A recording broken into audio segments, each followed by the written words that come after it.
बांग्लादेश में हुए तख्तापलट के बाद वहां की आवाम को विश्वास था कि हालात बदलेंगे, लेकिन देश में अब 1000 से भी ज्यादा लोगों की गिरफ्तारी हुई है।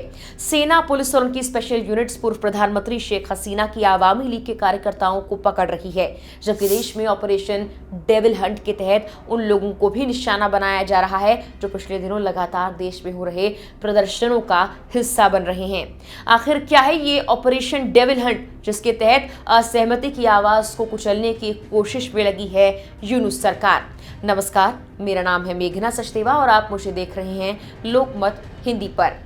सबसे पहले हम आपको उन दो महिलाओं के बारे में बताते हैं जिन्हें पिछले दिनों ही अंतरिम यूनुस सरकार ने कैद कर लिया है। इनमें से एक है अभिनेत्री मेहर अफरोज चौन। बांग्लादेश पुलिस ने अंतरिम सरकार की आलोचना करने के बाद अभिनेत्री मेहर को देशद्रोह के आरोप में गिरफ्तार किया।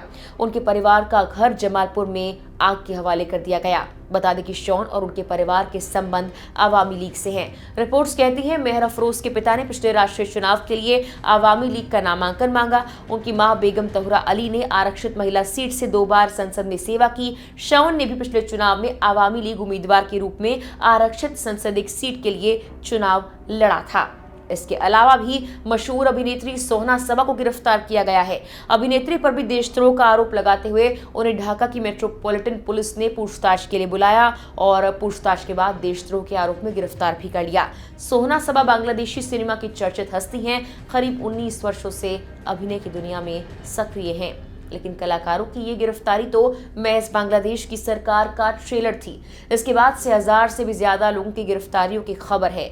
ये सब हो रहा है डेविल हंट के तहत। दरअसल बांग्लादेश में पिछले दिनों उपद्रवियों ने ढाका में बांग्लादेश के संस्थापक शेख मुजीबुर रहमान के घर पर हमला और तोड़फोड़ की थी।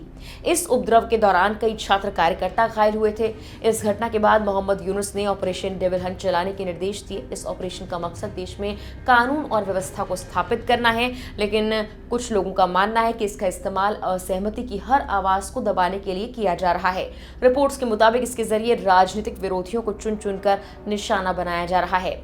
अभी बताया गया कि 1000 से 1500 लोगों को पूरे बांग्लादेश से हिरासत में लिया जा चुका है। इनसे पुलिस और डिटेक्टिव ब्रांच पूछताछ भी कर रही है। बांग्लादेश के गृह मंत्रालय ने 8 फरवरी को कानून प्रवर्तन एजेंसियों के साथ बैठक की थी और अभियान शुरू करने का फैसला किया था। इस अभियान में न सिर्फ पुलिस बल्कि बांग्लादेशी सेना, नौसेना, वायुसेना, बॉर्डर गार्ड बांग्लादेश जिसे बीजीबी कहा जाता है, अंसार और तटरक्षक बल के कर्मी भी शामिल हैं। वहीं प्रधानमंत्री मोहम्मद यूनुस ने कहा कि प्रशासन ने सभी शैतानी तत्वों को उखाड़ फेंकने तक कार्रवाई जारी रखने की कसम खाई है। बता दें कि बांग्लादेश में पिछले साल 5 अगस्त को शेख हसीना की सरकार गिर गई थी। हसीना बांग्लादेश छोड़कर भारत आ गई थी। वहीं 5 फरवरी को घटना के 6 महीने पूरे होने के बाद बांग्लादेश में एक बार फिर हिंसा भड़क उठी है। राजधानी ढाका में बांग्लादेश के संस्थापक शेख मुजीबुर रहमान के घर धानमंडी 32 में उग्र भीड़ ने तोड़फोड़ कर आगजनी की। ढाका के अलावा देश के दूसरे हिस्सों में शेख हसीना की पार्टी आवामी लीग के नेताओं और कार्यकर्ताओं के घरों में तोड़फोड़ की खबरें सामने आई थी। फिलहाल के लिए इस वीडियो में इतना ही।